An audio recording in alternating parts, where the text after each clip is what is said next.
Thank you for joining me for this session on probiotics. My name is Laura Hughes and I'm the Veterinary Nurse Development Manager here at Purina. So in today's session, we're going to cover a refresher on probiotics, the benefits of probiotics, how they work, what makes a good probiotic, choosing a product, and the potential applications for use of probiotics.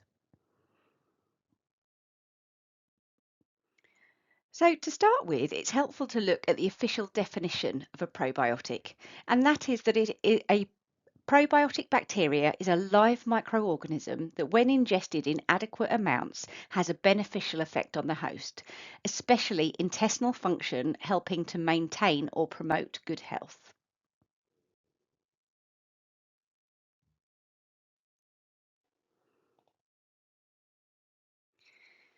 So when we look at probiotic benefits and stability, they are species and strain specific. So if we look at this example below, it looks at Enterococcus lactis as an example and showing the 4 different strains.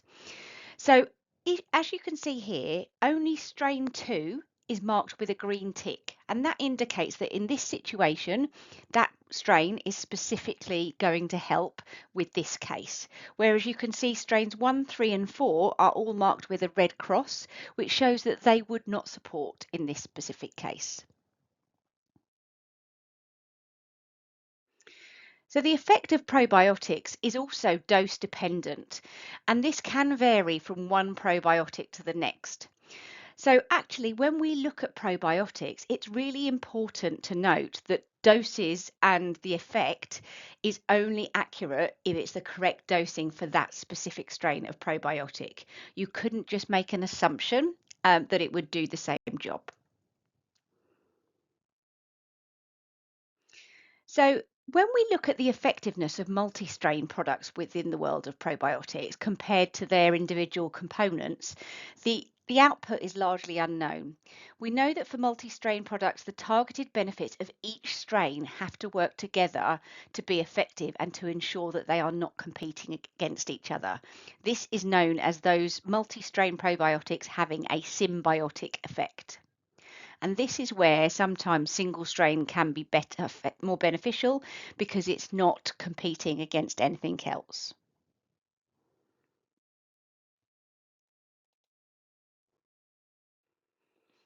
So the key messages when we look at the benefits of probiotics, first of all, we'll look at gastrointestinal benefits. So you get faster resolution and reduced incidence of diarrhea. You can have a reduction in clinical abnormalities linked to antibiotic use. You can get decreased flatulence in dogs. This is particularly important when you think about the dog whose owners are almost proud of how their dogs have an ability to clear a room. You can support good fecal quality. You can increase the beneficial bacteria and reduce pathobionts, which are microorganisms that exist peacefully in the microbiome. It can also help with constipation and megacolon.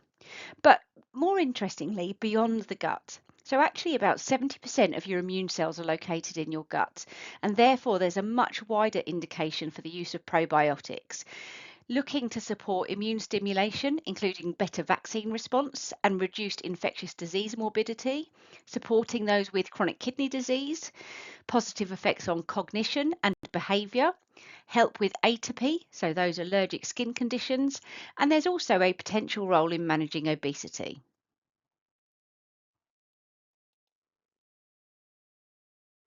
So when we look at probiotics, we need to look at the mechanism of action. We know it is diverse and not fully understood, but we do know that it includes competing with those pathogens, producing antimicrobial substances, enhancement of the epithelial barrier function, interaction with the immune cells and the receptors, production of neurotransmitters, plus many other proposed mechanisms of action.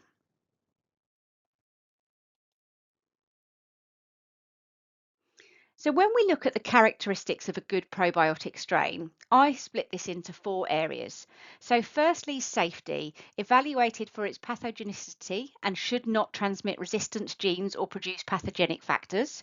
Stability, it must be stable and resistant to digestion by the gastric acid or intestinal enzymes. It needs to be effective, so should have a beneficial effect on the host species. and microbiome support, so should help to promote a normal and balanced gut microbiome.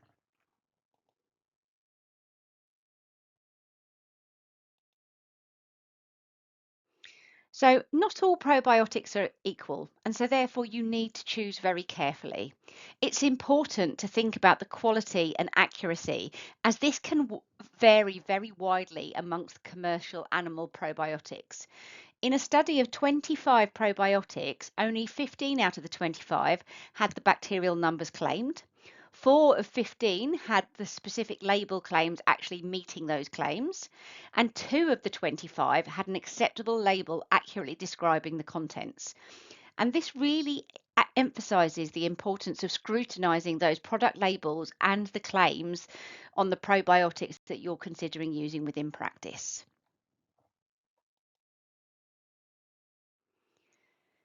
So, when you look at producing a probiotic, it requires a lot of very specialized processes. The production techniques and quality control are really critical to ensure the efficacy of this product. The same strain can behave very differently if it's produced under different conditions. And we need to consider the consistent genetics and the absence of pathogens. So we've got to do proper seed lot maintenance. We need to monitor for genetic drift and always require the analysis of that final product to ensure you're meeting the claims that you have put on your packaging. Now, these controlled production conditions are critical for probiotic effectiveness because they ensure the genetic stability, the viable fermentation, and the strain viability. And these production conditions also will influence the survival in the gastrointestinal tract, the cell structure and function, and the gene expression of that probiotic.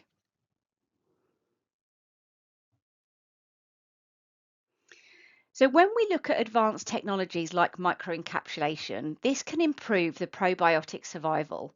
So, probiotic production is highly specialized, and techniques such as microencapsulation enhance the survival of the probiotics, so the live bacteria within the stomach and the small intestines, and that helps to boost its overall effectiveness.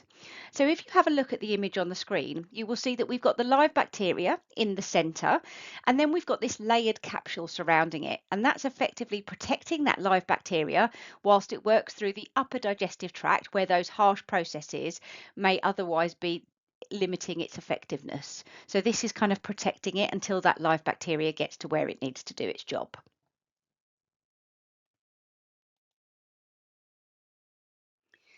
So, when we think about the key criteria for selecting a probiotic product, we want to think about a few areas. So, choosing a reputable manufacturer, ensuring the number of live bacteria at the end of shelf life is guaranteed and effective for the target species. Look at the efficacy data for the specific strain and ideally the finished product. So, looking at the research that's been done. Confirm the product that is safe for dogs and cats and that it's been approved by the European Commission and the FSA. And consider the ease of administration and the palatability. There is no point trying to use a probiotic if it's going to be a real challenge or a battle to try and get the animal to take it on board.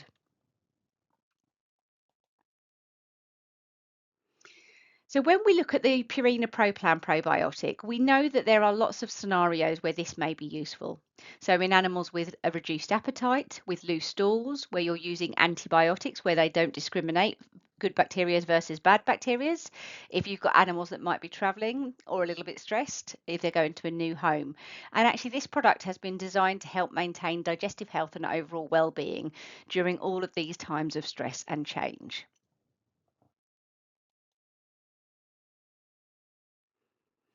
So we also have some research that talks about probiotics in chronic kidney disease, and that was specifically showing that using the Fortiflora can reduce uremic toxins.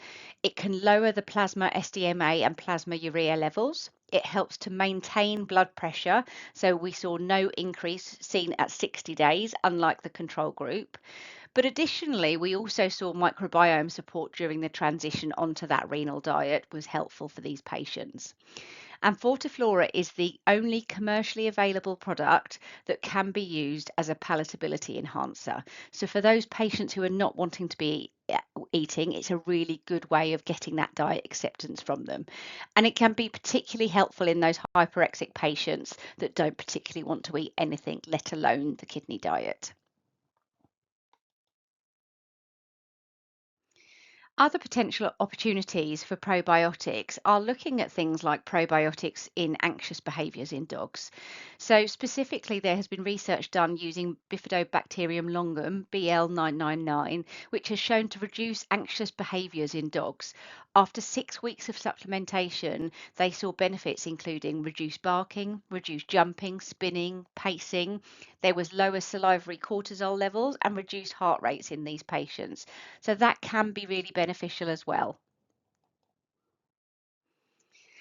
Thank you for taking the time to listen to this presentation. If you do have any questions, please reach out to us on the email address on screen right now, which is vettechline@purina.nestle.com.